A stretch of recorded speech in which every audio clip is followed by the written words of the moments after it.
All right, as we are now wrapping up UFC on ESPN 2, Justin Gaethje getting a big knockout over Edson Barboza in the first round of the fight.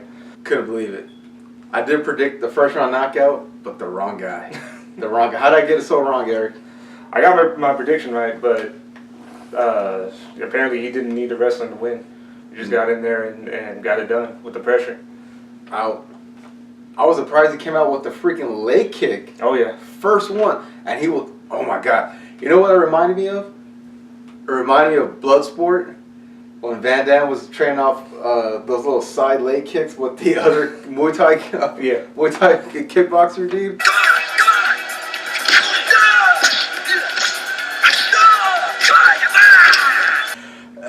Because in the beginning they were just trading off leg kicks. It was crazy. Completely just blown away by that fight. Fight Dialogue actually called that one on the comment section, saying there was going to be a leg kicking contest. Wow. Beginning of the fight, so good one. They know something. Yeah. I wasn't expecting that. Yeah. But, yeah, I mean, like I said, Gaethje going in there with the pressure, really putting it on Edson Barboza, didn't give him any room to catch his rhythm or start establishing the range. He really started pressuring him up against the cage. And that was a great point because right off the bat, he had a 5-inch reach advantage on Justin Gaethje. And you couldn't even tell. He was keeping the pressure, staying close. Hats off to Justin Gaethje. I mean, he did an incredible job. Someone having a 5-inch reach advantage on you, that's very hard to overcome. And he did a phenomenal job on it. One of the things I noticed when he knocked him out, it looked like he was about to go for the finish, but I guess he saw that Barboza was just out, so he didn't follow it up with the punches. Oh yeah, I thought that was classy. Yeah, good, very classy. Yeah, good on these fighters. I mean, Josh Emmett was able to hold back on his punches too after he took out Michael Johnson early on in the card. Another amazing fight. Now, it looked like Josh Emmett was in trouble because Michael Johnson, in the middle of I believe the second round or the beginning of the second round, he started to find his rhythm. Yeah. Started getting real loose. I thought it was all over for Josh Emmett, but nope. Josh Emmett was a right hand. He timed that right hand so perfectly. Yeah, overhand right. Overhand right. Beautiful. My God. Hats off to both those guys.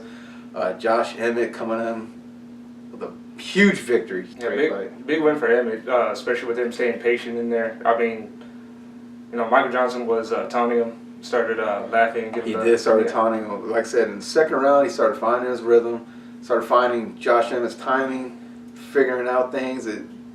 I thought it was going to be downhill for Josh Emmett from then on, but caught him with that right. Oh, yeah. My big highlight of the night, other than the main event, of course, was Paul Craig getting that late submission over Kennedy Zuchuku. The N is silent. You want to learn how to pronounce the name, the N, throw away the N. N is silent. Start with the Z.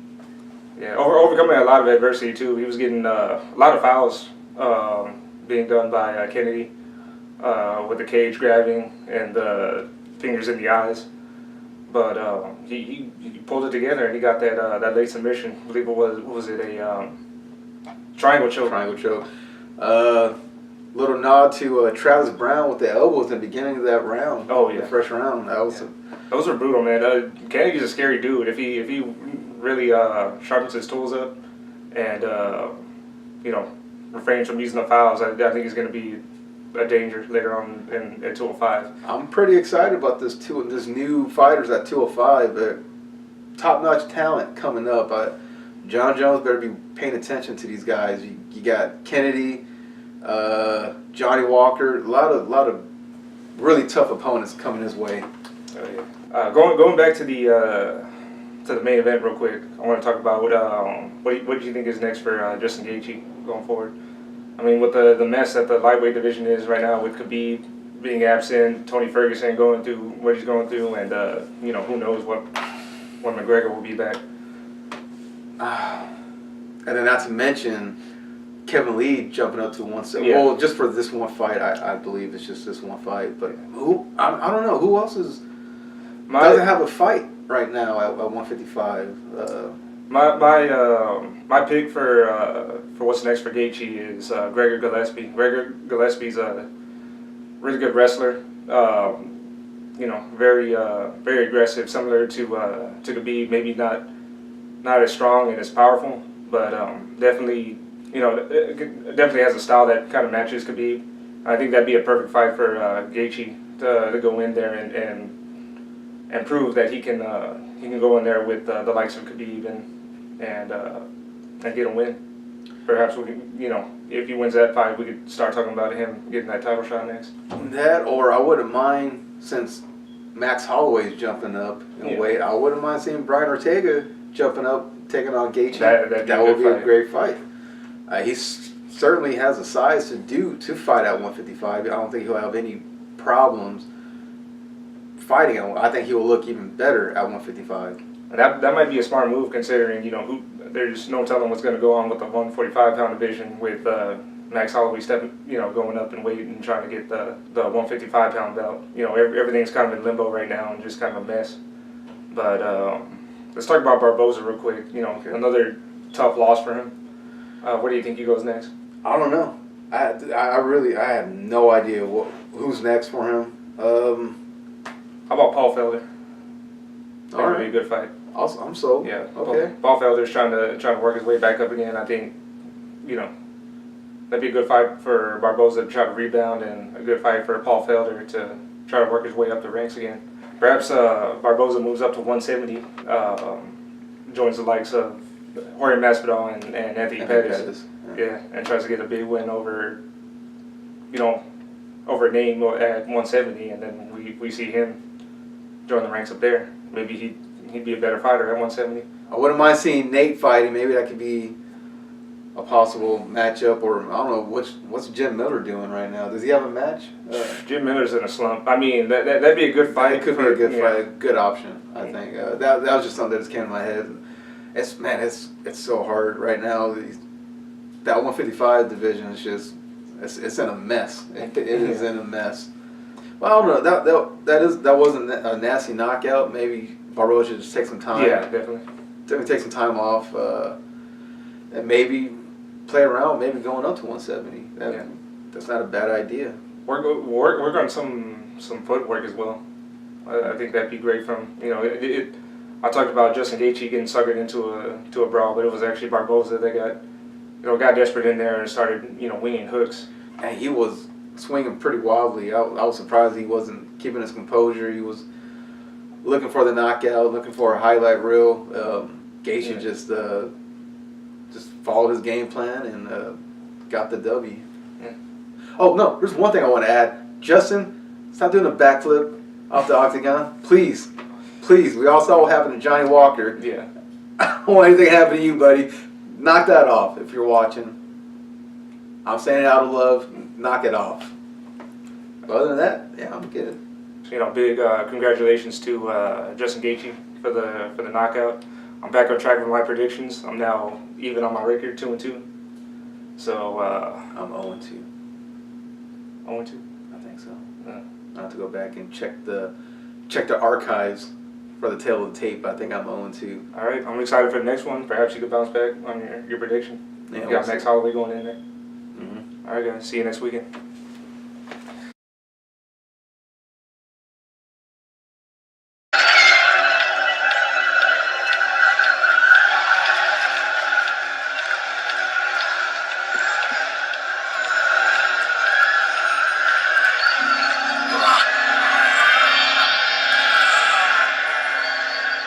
Alright guys, now when we were first recording this video, we talked about Edson Barboza's messed up eye that he had early in the fight, and we gave credit to Justin Gaethje for catching him there and being able to capitalize on what was going on with Barboza's eye, and I even said that that's really what won Gaethje the fight, was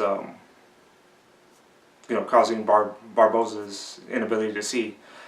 Now, when I was searching for clips to put in the video, I watched the replay, and it was clearly an eye poke to from Justin Gaethje to Edson Barboza.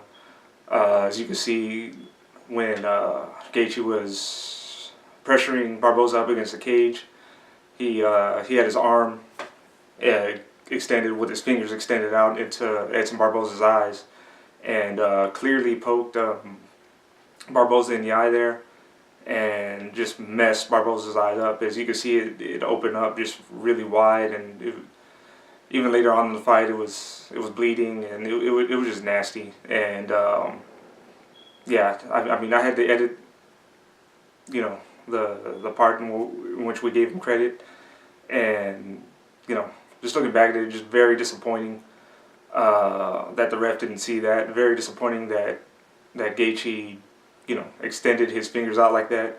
You know, I don't consider Gaethje a dirty fighter by any means, but you know, it was a clear foul. The fight should have been stopped right there, or at least paused. Barboza should have been given time to recover, had a doctor check him out, and Gaethje should have been deducted a point. And, you know, by all means, if Barboza wasn't able to continue, Gaethje should have been disqualified. At least that's how I see it. You know, really taints Gaethje's victory for me, and this is coming from a huge Justin Gaethje fan. Just very disappointing, and yeah, not the way I want to see him win. So I'm very interested in knowing what you guys think about that. But yeah, just had to touch on that next.